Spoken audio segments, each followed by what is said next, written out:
And we are live. Hey, everybody. Welcome to Writers Workshop. We are a nonfiction book club where we discuss writing related books, whether it's stuff to help our life or to help us level up as writers. And I appreciate y'all being here. And I would love to introduce you to my lovely co-hosts. And let's start with Amber with your introductions and work our way around back to me. All right. Hi, guys. I'm Amber Kraft. I write paranormal romance. And yeah, that's me.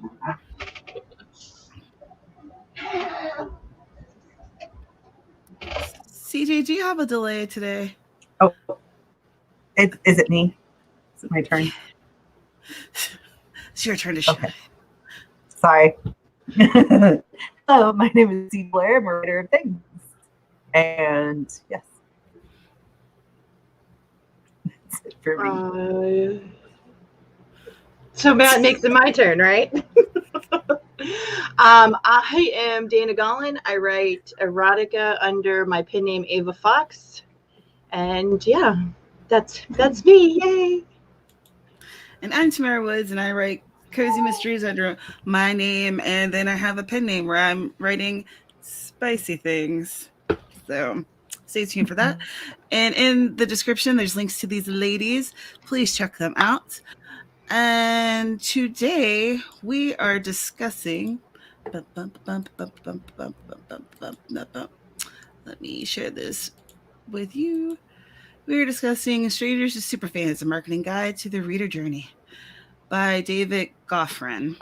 So we were discussing this book a bit before we started the stream, but how's everyone's overarching feeling of the book? How do you feel of the book?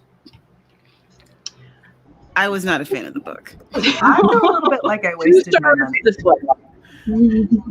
CJ feels like she wasted her money. Amber gives 2 thumbs down. Dana? I don't know if I would.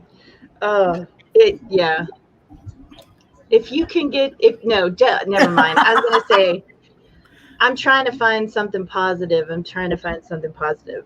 But I can't. Even if you can find this book for free, there are other books that will tell you the same exact thing in a much better way. I think. Yeah, how disappointing. So this book, I went in with the expectation of learning essentially how to discover new readers and bring them into the fold and get them to, enjoy me content and want to come back and continue to support. To me, that's what a super fan is. Mm-hmm. I feel like what I learned the most was about the other books that he had available in his catalog. Yeah. Right. Yeah. I believe we've had a book that did that exact same thing, too. Yes, we did. I didn't even put the link for the book in that description. I will say this one was less than that. It was 1 every other page versus 3 a page. But still, I feel like he was definitely marketing more than he was helping us to learn to market, which I found odd. And he had a very big focus on how the discovery aspect of finding a reader isn't that big of a deal because you could just throw money at the problem. And I was like, yeah, but what if you don't have the money to throw at the problem? Right. Like you're automatically making an assumption for your readership. Like, who do you think you are marketing toward? Yeah.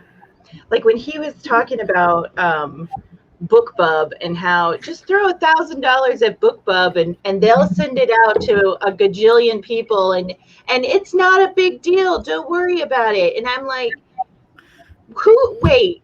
Yeah. If I have $1,000 laying around, the last thing I'm going to do is just throw it somewhere and hope that my book starts selling. Right. You know? Right. And then he's like, but a more affordable would be this $400 option, but you're not going to get as many bites because it's only $4. And I was like,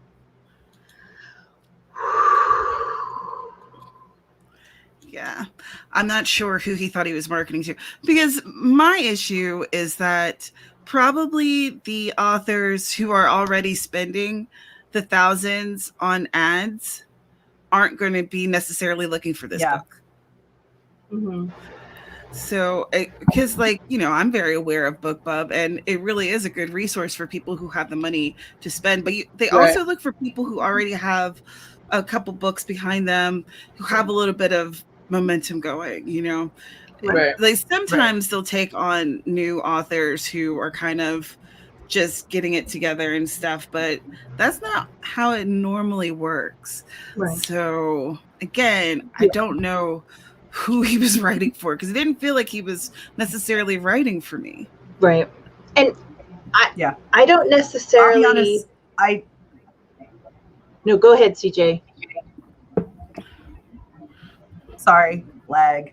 I was gonna say, as much as I feel like I wasted my money, I also feel like I feel a little bit better about my dislike of this book, because y'all have books out that are already published. So you have books. I don't have anything. So when I come across something like this and I'm like, oh, it's about marketing, good thing to file away for later, but not really impact me now. But hearing you guys say, yeah, this really wasn't that helpful, that is even more, that makes me feel better about my dislike. So right on. Yeah. And remember, you can start marketing yourself at any time in your writing journey. Just wanted to throw that out there. Even if you don't have a book out yet, you can still market yourself. You can start a newsletter. You can start your website, this, that, and the other. Okay. Just want to put it out there. Just want to throw that out there. Well, and that was kind of the other thing that this book was lacking in, was it didn't really emphasize on the ways that you can start marketing yourself at low cost or no cost. And I was wondering if maybe because it was written a few years ago, maybe he didn't think to put in there like, hey, number one thing to do to start putting yourself out there for people, start a free website and start posting stuff on that website so people can at least know what you look like and who you are. I would agree with that, but people have been doing that since we've had the websites available to us. Mm-hmm. So, and it was updated in 2020. Uh-oh. Yeah, the copyright was updated in 2020. I made a note of that because after which book was it? One of the books that we read the first year, and it hadn't been updated since 2017, and it was it was a rough ride. So ever since then, I've made note. Okay, has it been updated lately? Yeah. So this one was updated in 2020, but I don't know everything that he updated, or if he just looked at specific stuff, because he mentioned Google Plus, and in 2020 Google Plus was already defunct. So I just feel like the whole book was everything he talked about in such an obtuse way that you're either already doing part of it or you've already tried it, and what he says is good to do, you can't afford, and what he says your secondary option is, he makes it sound like it's a bad option, like you failed if you have to go to this option, like you're a bad writer. Right. And I didn't agree with that. Like when he kept talking about, if you haven't read this book of mine, then you really should have, but I guess I'll tell you anyway. Like when he was talking about Amazon ads, and he plugged his book, and he's like, but you should have already read this. Yeah, Amazon Decoded. If you haven't read this, I guess I'll go ahead and tell you. Really, dude? Well, maybe this is my first learning of you, and maybe I wasn't at a point where I'm really trying to do Amazon ads. That he emphasized advertising a lot. Mm-hmm. And toward the middle to the end of the book, he started talking about newsletters and how that's the number one place where you should be trying to get your core audience, your super fans. Mm-hmm. But it was just odd to me because I didn't feel like I was really learning how to find a super fan. Right.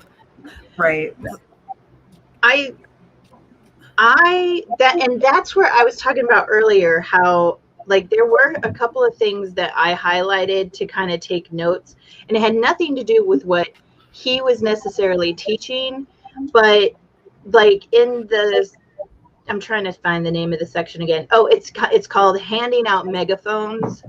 Mm-hmm. Don't ask me what, I'm not going to summarize the chapter because I can't really remember what it was saying because that's how wonderful it was. But shade. So it talks about, it's basically talking about like at the end of your book and at the beginning of your book, and it says you can mention other books afterwards and all of the things you might like to include in your end matter. So basically he's saying that at the end of your book, of your ebook, make sure you're marketing yourself at the end of it. But then he also said that at the beginning of the book, you could also have a little tidbit of here's my other things. So he's talking about marketing yourself inside your books. And I thought that's not a bad idea. That's worth jotting down. But then he started talking about, he broke it down even further into ownership, attention, intimacy, data, flexibility, and stuff like that. And the one that I liked about the intimacy, because I thought that's what we were finding. We were going to be given information on how to build more intimate relationships with our readers so that they're going to be like, yes, we want to read more of her books. And he had mentioned how public post is inherently and explicitly for a broad audience, while an email might theoretically be sent to thousands of people.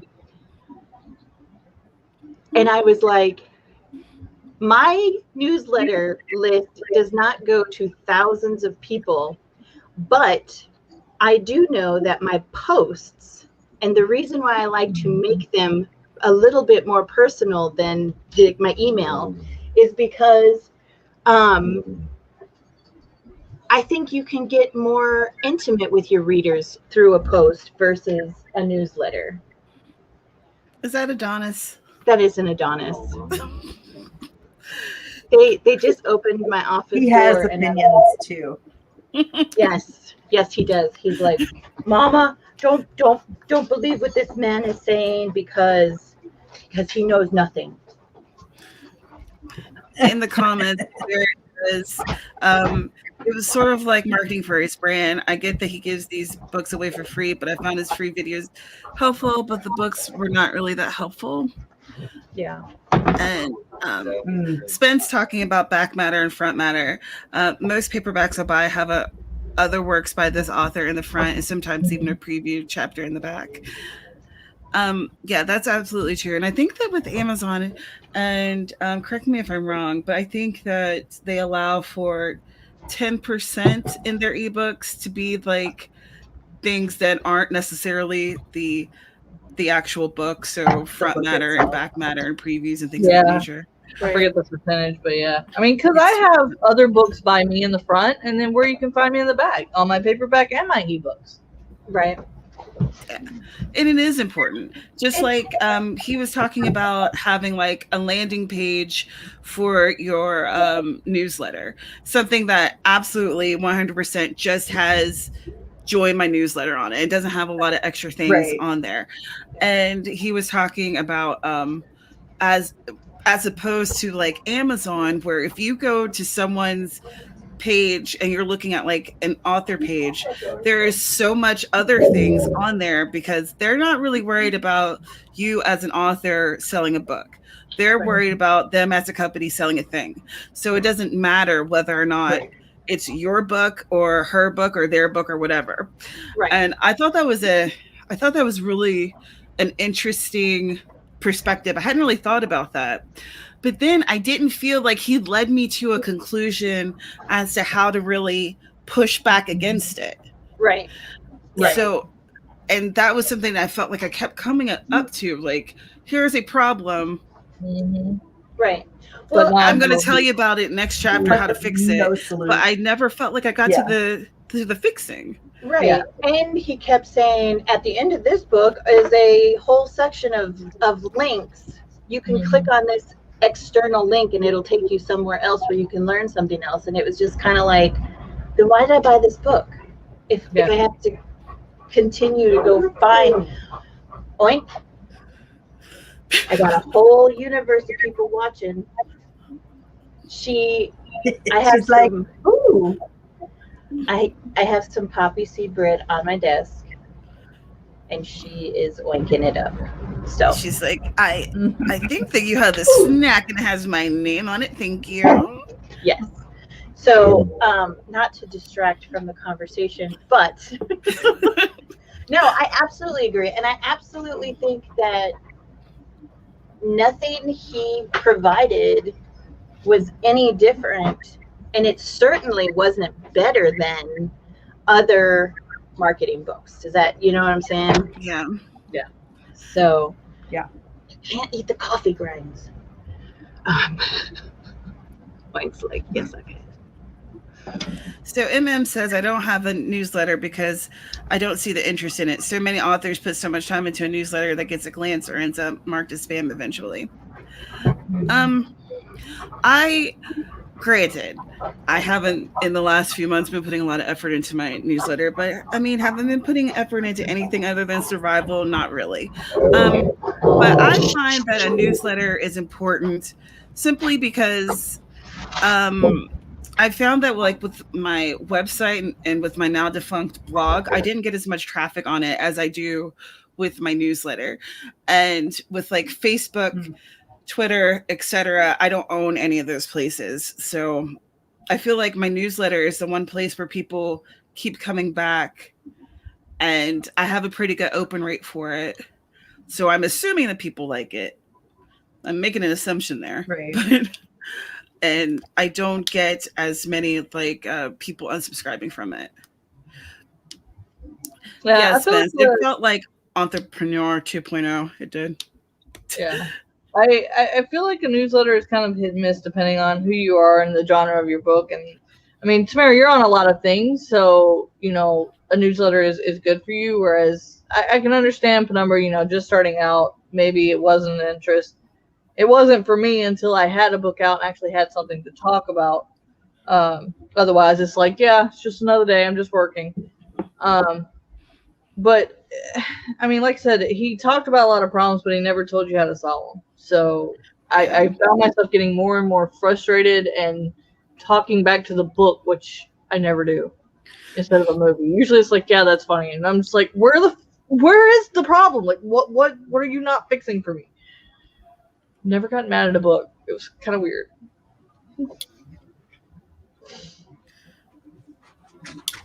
Let's see. So one thing that he emphasized was a Facebook author page and being able to use your Facebook author page to run ads and collect data. Excuse me. Do y'all have author pages? And, you know, not just the panel, but in the comments, do you have Facebook author pages? Are you still using them if you do? Or are you seeing that there's a shift away from Facebook? Or do you still feel the same about Facebook? Let's chat a little bit.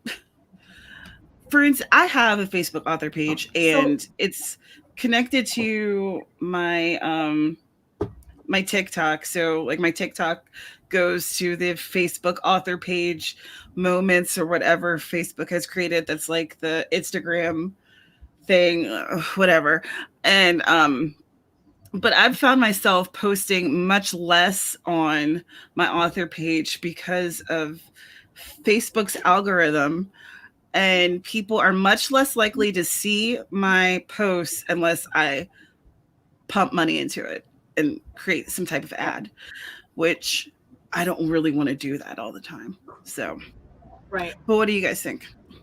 I have a Facebook author page that is linked to several of my other accounts, and And I do still get people who go and they like it and they interact with it, and I get the notifications when it's being interacted with. If I didn't get those notifications, I'd probably never go to my Facebook author page, because I don't get the kind of interaction on my Facebook author page that I do with my TikTok and my Instagram and my other things. So, like myself, I think that people are starting to kind of drift out of the Facebook realm. It's going the way of the MySpace. Facebook. The Spacebook. Wow. Yeah, I need coffee, dude. I need coffee. Even the dog's like, what are you talking about? I like how your dog's chilling like a cat over there. Yeah. Well, he's waiting for me to put the screen up, but then y'all would all be blinded. So he's just like, I'm still here. I'm waiting. No, I have an author page, and because I was working 60, 70-hour weeks, I don't do Instagram or TikTok or any of that. I'll watch it, but I don't ever have time for it. And thanks to Spence telling me, how to use Facebook creators page to do post in Instagram and things like that, I probably will more now that I, after next week, should be more settled and back into our own camper. But I feel like, yeah, it's going the way of the dodo bird, and I probably will end up having to do more things on other platforms, but I don't know. It works for me for now, I guess is the terminology I'm trying to say. But. So Barrett says, I think Facebook author page depends on the category. For YA and MG, Facebook is a ghost town, and he thinks younger readers are on Instagram, TikTok, YouTube, and Twitter. Yeah. Let's see. Spence refuses to engage with Facebook on a businessy end at all. What were you going to say, CJ? Oh, I was going to say, I was thinking that about the younger people. Like, I was thinking about the book I'm working on right now is probably YA. And I got to thinking about when he was talking about, ideal readers at the very beginning and whatever. And I was like, yeah, my ideal reader isn't going to be on Facebook. Like, that's not going to be a thing. Right. So this isn't helpful. Turn the page. So. It was such a good time. So Aphrodite uses her Facebook author page to tell about upcoming news only. She doesn't hardcore advertise on Facebook because she's too small to truly make a dent.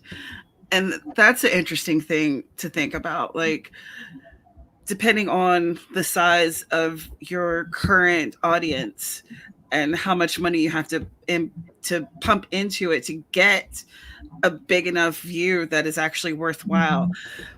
Like, how much money do you really have to invest? Right. Which I feel like, he didn't really talk to people like me. Yeah. Right. Don't have a lot of startup money to pump into advertising. Right. I feel like he got that information from back when Facebook was maybe newer and people did see more of a ROI on ads. But like we say, as the younger generations come up and they're not on Facebook anymore, it doesn't make sense to then do that. Right. I stopped. Here's the thing. If my ideal reader, oh, sorry. No, go ahead, CJ. Sorry, the lag.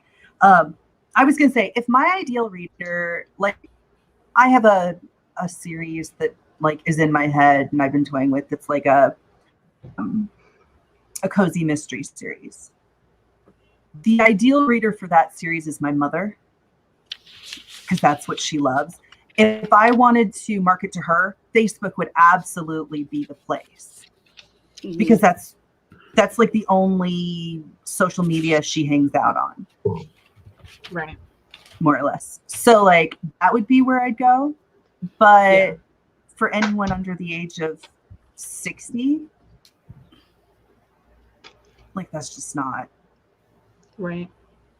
Yeah, that's all. And like me thinking about finding my perfect reader on Facebook, because do you have the cozies? I go to cozy reading groups, like, and a lot of them have 500, 1,000, 1,500, 5,000 active readers who are in these groups, and I don't have to spend money to get an audience with them. I can talk to whoever owns or whoever runs that group, and when they're like doing, because they'll have like days where you can come and talk about your book and like do takeovers and things like that. And I think that is a better investment of my time, and I don't have to invest as much money, and I can have like on those special days, I can create some type of like giveaway or some sort. And then I can have something to bring to the group, talk about my books, and interact with potentially new readers. So he didn't discuss that at all. But I felt like he was primarily talking about ads. Right. Let's see. It moved. So CEO says Strangers to Superfans sounds like the customer loyalty ladder, where you move the reader up the ladder from not knowing your book stranger to supporting everything you do superfan.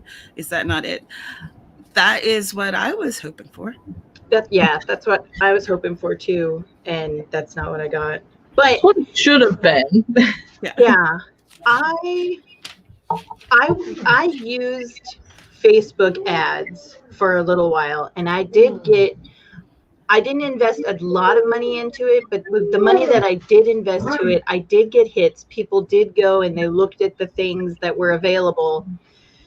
But then I ordered something off of a Facebook ad, and it turned out to be a scam, and I never got my money back. And that put such a bitter taste in my mouth that not only do I not look at Facebook ads anymore, but now I don't want to advertise on Facebook, because I'm like, hey, Facebook, why don't you have my back? Okay. So I think that one of the things I would have really preferred to know, I know I'm not talking to you. One of the things that I would have really liked was to find out how to make great advertisements. I mean, he's sitting here and he's talking about do ads, invest money in ads. And it was like, well, why aren't you telling us, like, what should we put in the ad? How should we structure it so it's an amazing ad? Instead, it was just kind of like, and here's an external link where you can go and learn from someone else, but thanks for your $3. Yeah. So I'll share this. Let me share the screen because I don't mind. So I did an ad on Facebook a while back that was trying to get people to sign up for my newsletter, and I was using Midnight Murder as the impetus because it's a freebie to sign up for my newsletter for people who like cozy mysteries and such. So I spent $30 over 10 days, which to a lot of people that's nothing, but for me I was like, ooh, this is an investment. Right. So cost per link click became 17 cents. It reached 3,500 people. There was 176 clicks. But I couldn't really tell how many people actually signed up from this. So we had, you can see your post engagement. It was like I used the little animation that oh gosh, why can't I remember her name? Joan. No, thank you. That Joan had created. So I used that because I thought it would catch people's eye.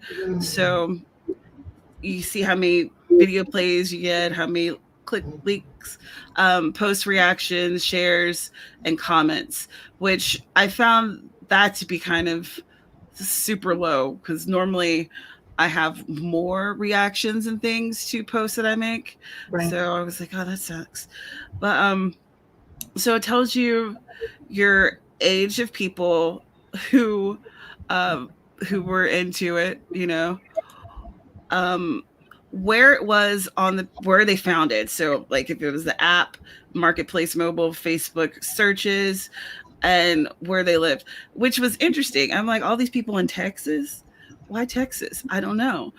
But yeah, I thought that was interesting. And it, let's see. So, and where else we got here? I know there's more information.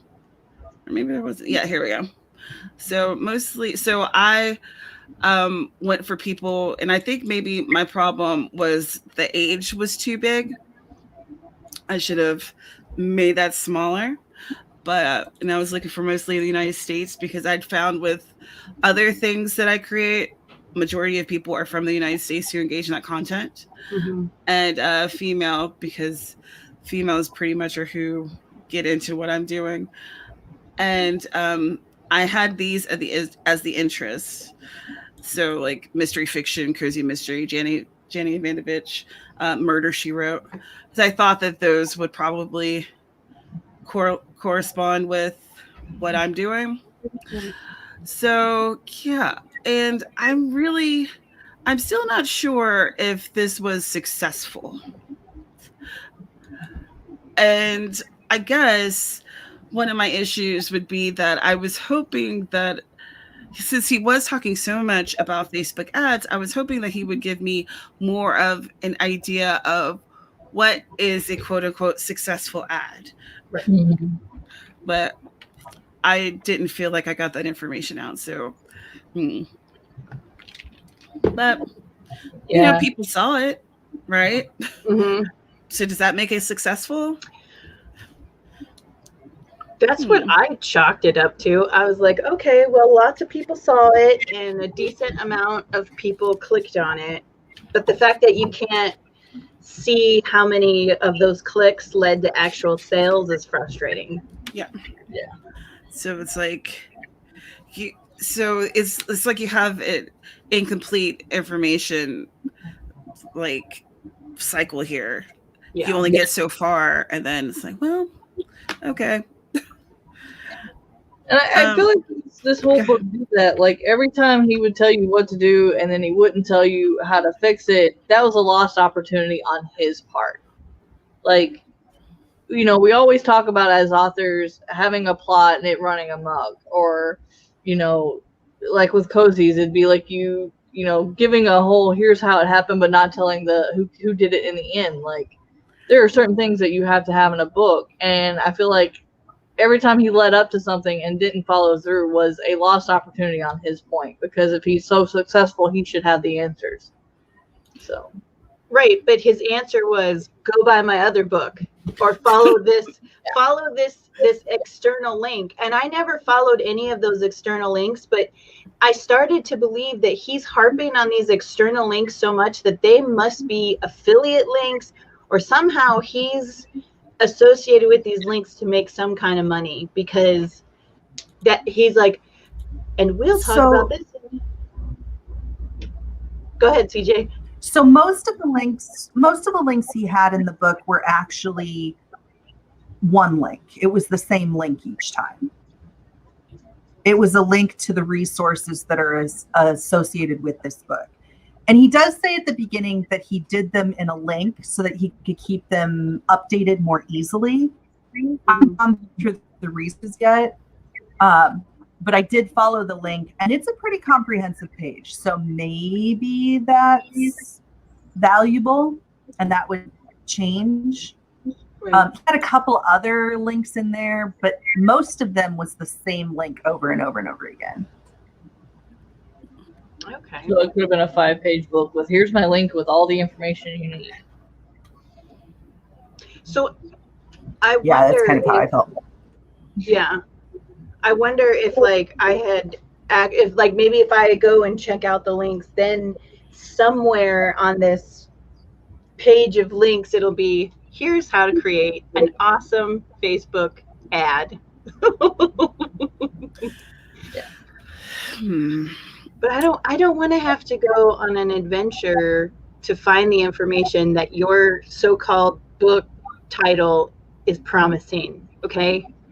I just want the information. I don't want to have to go digging for it. False advertising.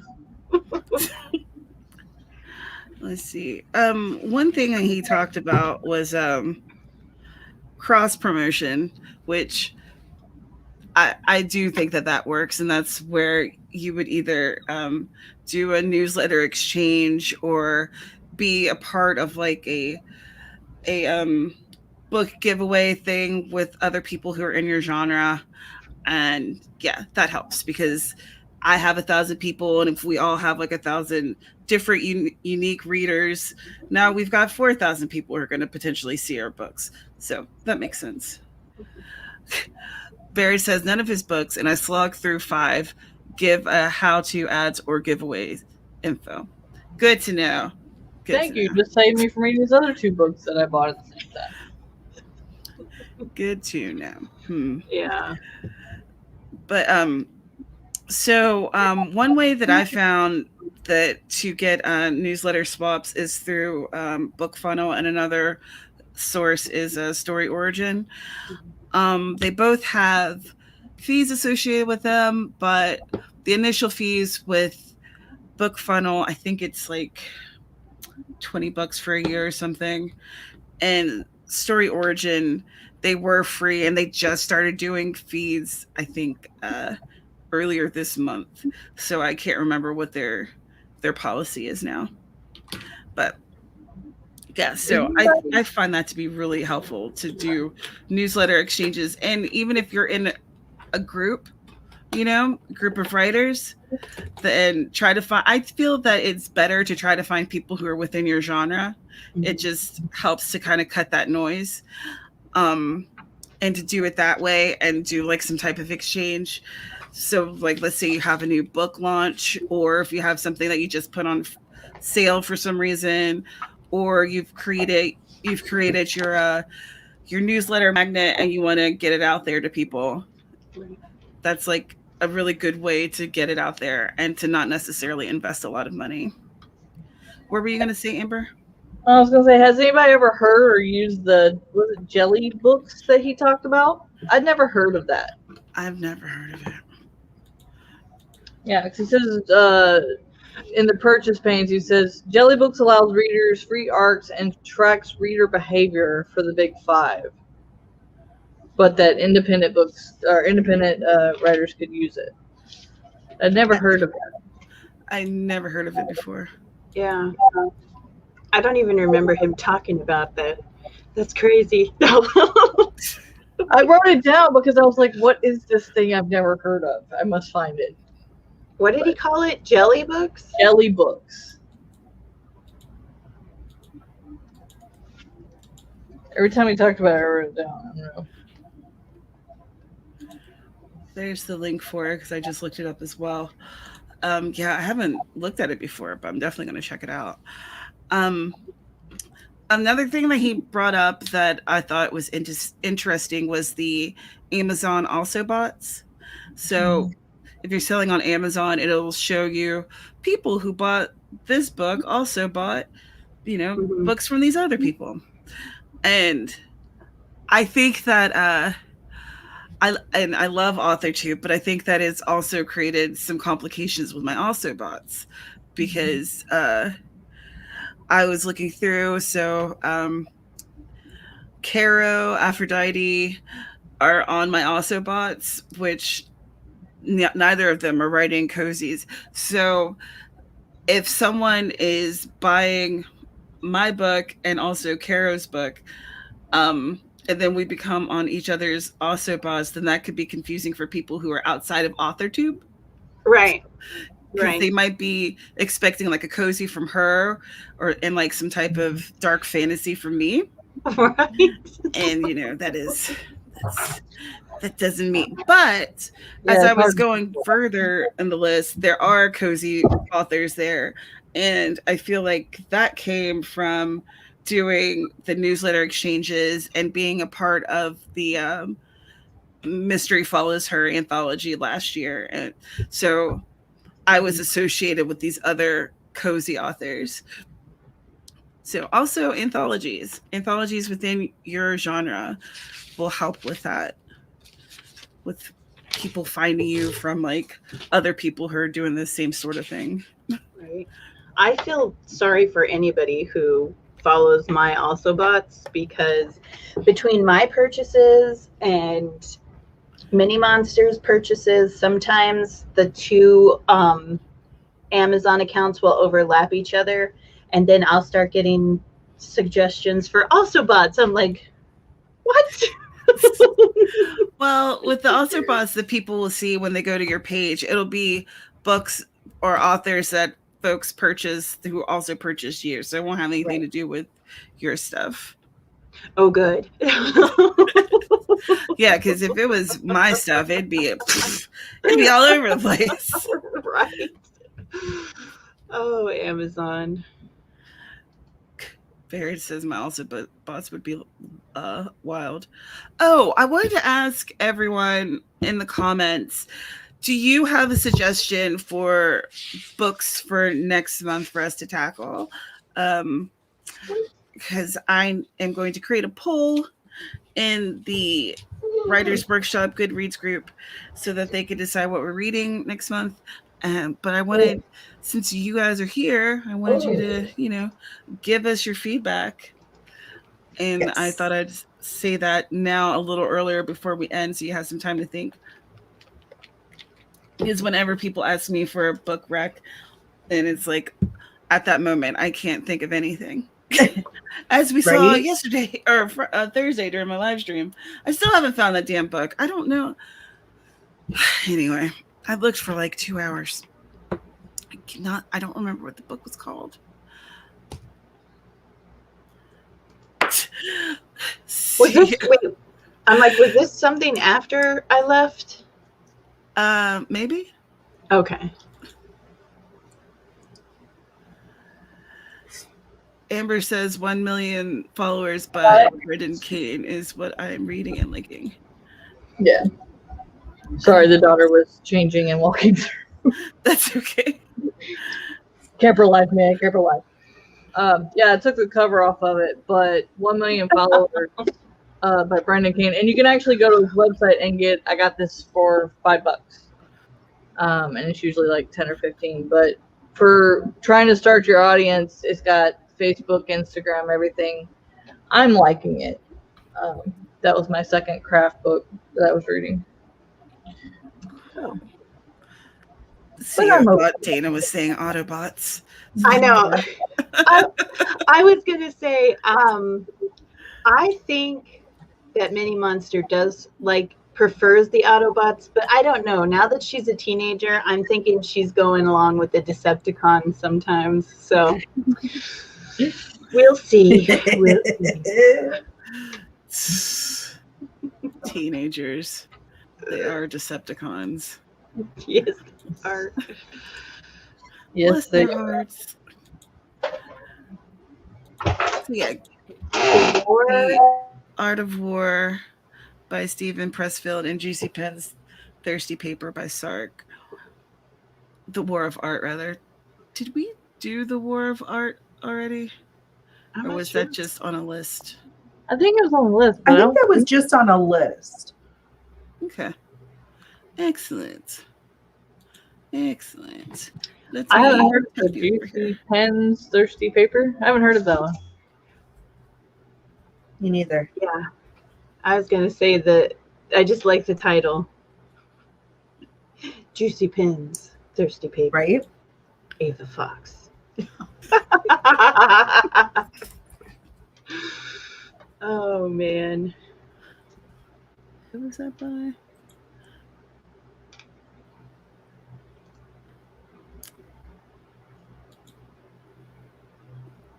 Oops, sorry.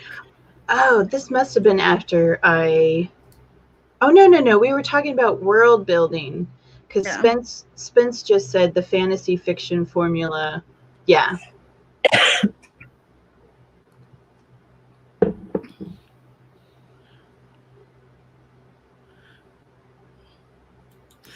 Oh, we don't care about what's hot. We just care about what's good, Barrett. We just want to know what's good. Yeah. We're not the cool kids in town. Yeah. Not even close.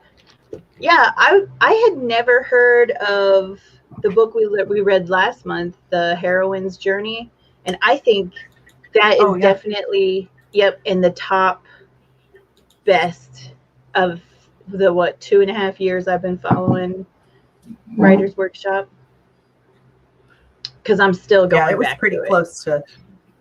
Yeah, it was pretty close to my favorite. Spence, I think there are cool kids, but I don't associate with them. 10 BS medical tropes that need to die today. Okay. Ooh. Oh, like, yeah, I can think of a few medical tropes that need to die today. Mm-hmm. Like Samantha hospital hookups. That doesn't happen. At least it shouldn't. Hospitals are disgusting. What, you don't think it's hot to get it on in the supply closets? No, because I know what's in there. It's not okay. No. I know. Every time I watched ER from episode 1 to the last episode faithfully. I loved it when I was in high school. It is one of those things where I hope that they play the intro at my funeral. But some of the things that like are happening on the screen, I'm just like, ooh, that's bad marketing. No, don't go to this hospital. You might get an extra something on your warm blanket. Yeah. Ew. But anyway, enough of that. That would be a fun book to read, though. We did Zen and the Art of Writing, August 2019. But it was. I was gonna say, I think we did do that one.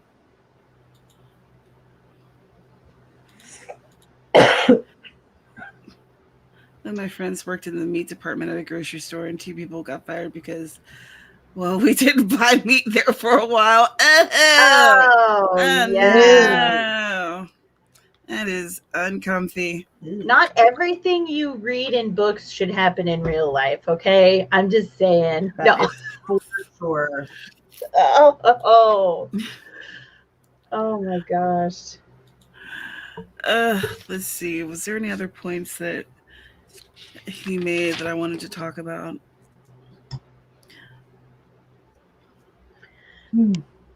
I know. I'm like, I think you hit the good ones, and this conversation should be labeled like, don't buy this book, just listen to us. No. Well, I did think that it was interesting that he talked about the discoverability problem. Okay, he talked about it 100 times, but one of the times that he talked about it, he said that this was an idea that was perpetuated by publishing companies, and that it wasn't really about not being able to be discovered. It was more that they didn't like that indie authors and self-published authors were starting to take a piece of the market. Right. So, and like he kept saying over and over, discoverability issues are pretty much a myth, because you could be discovered, you just have to throw money at the problem. That's right. You don't need groceries this month. Throw money at your problem so you can be discovered.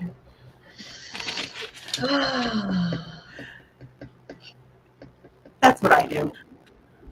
That's what I do too. Let's just never be discovered.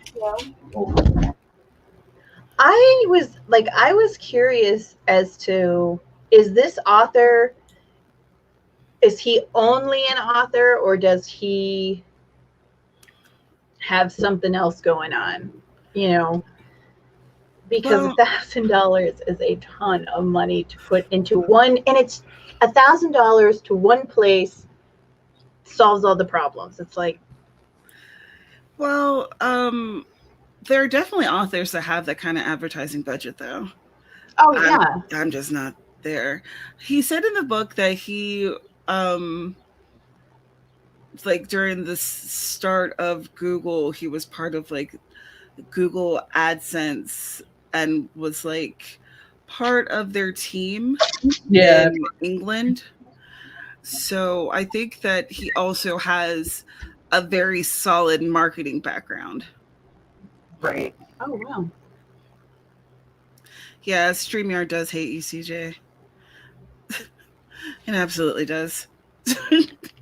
I don't know why. I didn't do anything to it, and it still hates me.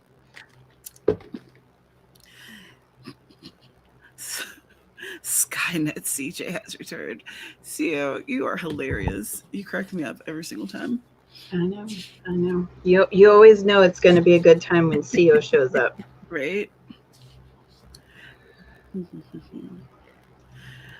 But she's here for the Skynet, so it's all good. That's right. So one thing that he talked about with visibility that I thought was interesting was that there's 7 million, let's say 7 million books on the Amazon platform, but Right. a third of them haven't sold a single copy. So when I thought about that, I was like, hey, well, I've sold books, so. I am not in that 1/3 category. Right? I was like, Ah. Aren't we fancy? So fancy. But then he said that other books are ranked like closer to 2 million in the Amazon because they haven't sold in months. And then I was like, some of my books are probably there. So. Oh yes, I am absolutely like every day I would get up and I would look at my Amazon rank, and when I was in the like above 2000s, I was like, yeah, I'm doing good because I'm like, everyone is on Amazon, and so if I can stay in the 2000 range, I'm doing good. As that number started dwindling, I was like, I'm just not going to check this anymore. Right. And then I got curious and I was like, I had to write the number down and go ask Mr. Man what number it was. I had never seen that big of a number before. I was like, if I had $1 for every number. My heart. Oh my God, I feel that so hard. Oh no. I know. I was like, man.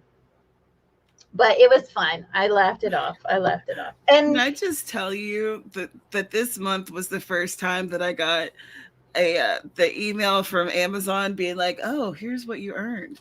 And I was like, oh, what did I earn? And it was like 0, 0, 0, 0. I was like, oh, did I need this? Right. Amazon? Thanks. Oh, yeah. You're like, because life wasn't painful enough. What's punch in the face? Yeah, exactly. It was an absolute punch in the face. I was wow, Amazon, you really out here. Amazon's like, trying to take me out. Yep. He's all, life sucks for you. Here's a little salt and some lime juice. Are you actually serious? What's that? I don't know that. MM. What is that? Who's it by? I don't think I've heard of that.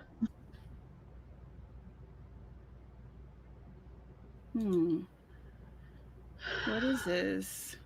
Nope, that's not it. That showed me the absolute wrong book. Hi, Adega. How are you doing? Yeah. We are discussing, well, we're at the end of discussing this book that really didn't, I don't feel like it hit any of our spots. No. It didn't it didn't feel the well of knowledge that I was thirsty for. Is it by Brandon Q. Scott? Actually, author series? Are you actually going to be prolific or just making excuses? A very aggressive guide to fast writing, publishing, and being a professional writer. Well, I mean, I don't need a personal attack, Brandon. Thank you. I know. I was like, right there in the title, huh? You're just gonna put all my business out here, huh? I know. Are you actually gonna write something? Or are you just gonna keep making excuses?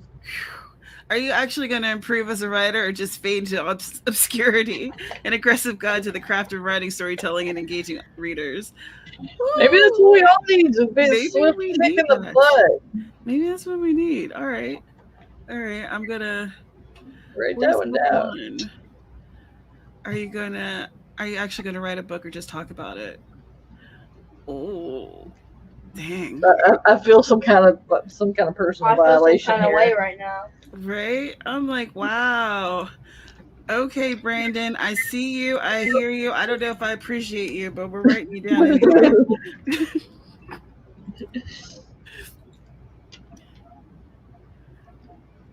All right.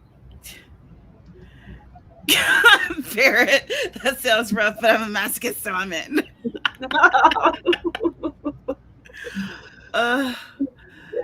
Right, Sarah? I didn't need the no sales report. Like, that was... Yeah. That had me in my feelings for a minute. And then I laughed because I was like, yes, that's some 2020 leftovers creeping into 2021. Welcome to the no marketing. Here's your report. Right. Yeah, because I did not do a very good job last year. But you know what? I survived it. So I'm chalking it up as a win. Yeah. Yeah. It's like when I got my royalty thing for 2020 and it said I had made $32 throughout the year. I'm like, damn, those pennies add up. Right? People actually flip through that sucker. Those pennies add up. CO, you are correct. Strangers to Superfans did not make us Superfans. Mm-mm. No, but I do appreciate that it was recommended and that there was a nice diplomatic vote made, and yeah, like and this is what we do. We get the book that you guys recommend to us, we read it, and then we chat about it, let you know if we found it helpful or if you should just save your pennies for the next month. Yeah, we've all got these books, we all need to read them, we all want to become better writers and marketers and all this, so any book is helpful, even if it's helpful to throw it away. That's just it. Because this, it's not even just the money, it's the time that you spend reading all these books, and I'm just proud that we're actually doing it, and we read a book every month and we get it done and then we chat about it, because my list of books were piling so high and I was not reading any of them before we started doing this. So this has worked out. So I bought The Plot Dot, a simple 8-step visual guide to plotting unforgettable fiction and writing a book readers love by Derek Murphy. Because even though I'm not a plotter, I still think that one day I'm going to find a way to plot things and it's going to make it easier and I'll be able to write all the books in like much better and uniform way. Oh, do you have dreams? I say the same thing every time. CJ's silently laughing and dying over there, and I'm just like, join us. I've heard this song before. Every single time I'm like, okay, you guys, here's a plotting book. I didn't do any of it. It didn't work for me. I don't know. Really, I think the last plot book we did, I was like, yeah, I probably need to look at this, and I just, nope. Hard pass.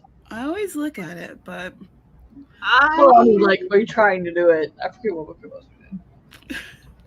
I do like plotting books, okay? Because the book makes it sound so easy and so sufficient and so, and then I start to apply it and I'm like, my brain just doesn't fit in this box. So hooray for those who can. I'm going back to my crazy. I feel like I do learn things, even if I don't change my process. I do learn a bit more. So, you know what? It's a win. It's all a win. Let's see. Another book. CJ's got her hand raised.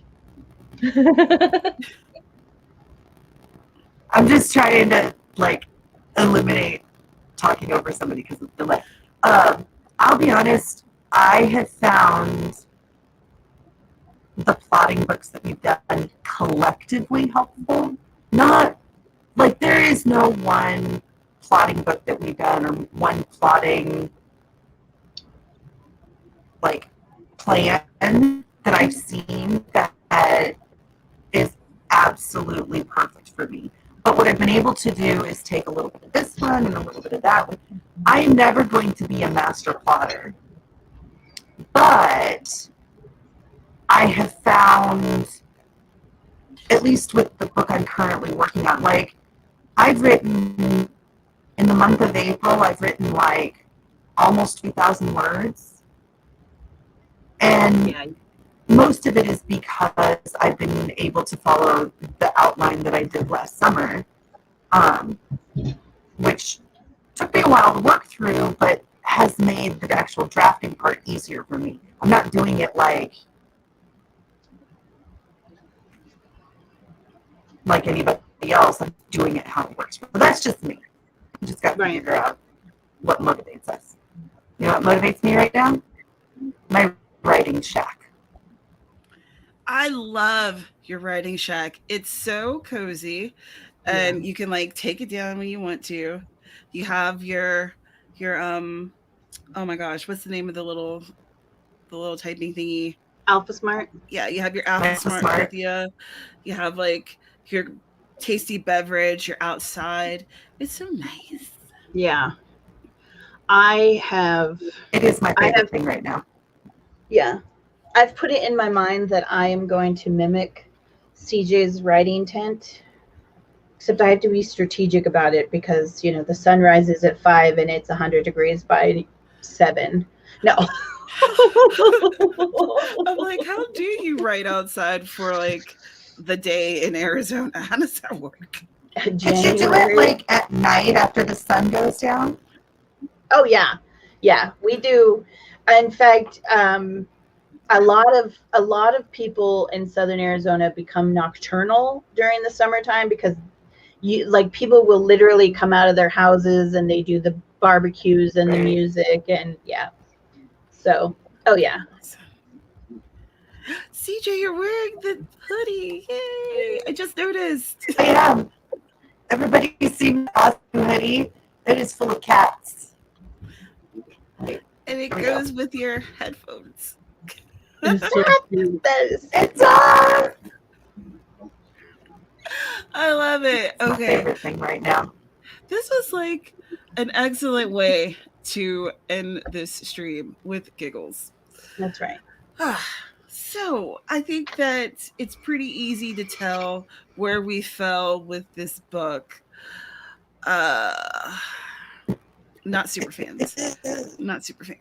But, you know, if you, for some reason, want to pick up a copy, there's a link in the description.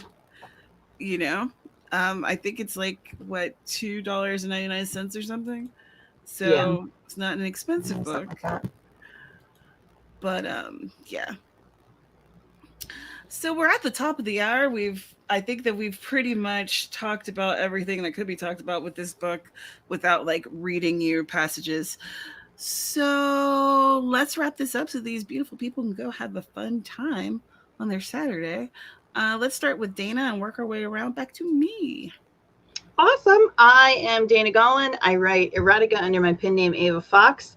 I have a link down below where you can go check out all the cool things that I will be doing. One of the coolest things I'm doing this year is participating in the Bliss Dance Festival. It's going to be virtual. There's a link in my link tree. You got to go check it out. The women, and they're doing the things, and it's going to be sexy. It's going to be awesome. I'm excited for it because it looks really cool. There's a link in the comments if you want to look at that. And CJ? My name is CJ Bloyer, and I'm a writer of things. And my link tree is also down below.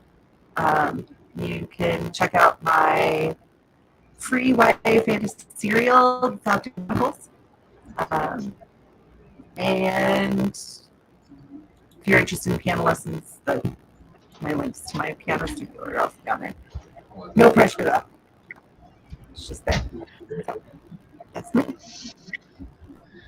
All right, and I am Amber Craft. I write paranormal romance, Unknown Love. My first book should be becoming Audible sometime this week if Amazon will ever unbot it and let it release. It's still pending review. So exciting! I've been waiting since last Sunday for it to get off review, so it is coming whenever Amazon decides to let it. I stream every Sunday at noon Eastern, whatever time that equals for you, and I'm the host of the Afterthought podcast. New episodes should be coming next month. I just got to get back into my camper so I can record. So that will be coming for season 2. And that's all I've got. That is awesome. CJ, aka the Electro Cat from CO. She's amazing. So, my name's Tamara Woods, and thank you so much for stopping by my channel. This is Writer's Workshop again, a nonfiction writing book club where we try these books so you don't have to. We took your comments and the books that you recommended. I'm going to make a poll this afternoon and post it in the Goodreads group so people can vote. And then I'll actually make a video at the beginning of May letting you guys know what book we're hitting up this month or next month. So if you want to vote and let us know which one that you're interested in reading, please join the Goodreads group and do so. So some other things that I have in store. I have a newsletter and I have a freebie, Midnight Murder, that's associated with it. So if you'd like to check out my writing, you can pick up the book, join my newsletter. It's free. If you'd like to donate to me, you can buy me a coffee on Ko-fi, or you can join my Patreon. Please join my cozy community. We are getting closer and closer to that 50 mark where I will start making paperbacks of my books. So come on, y'all. Come on. Join. And on Tuesday, I host #WriteStuff, where writers talk about writing, every Tuesday at 9 p.m. Eastern on Twitter. And I have 2 other people who have so graciously volunteered to help me with the chats. So we're going to be switching off. Kevin did his first run this past Tuesday, and I think it was really successful. So I'm very excited to have some new voices and new blood to join, because I was running it since like 2015, and I felt like I was just repeating myself. So now we have some new blood, and I'm excited. And I, of course, do my weekly live streams every Thursday at 1 p.m. Eastern. And I have a couple friends that usually join me. Dana has been joining me, and Kara comes occasionally. And you guys should come and write with us. We have a good time. We could go a lot and talk about tacos.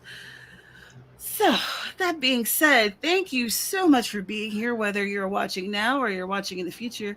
I absolutely appreciate you. And we will see you again.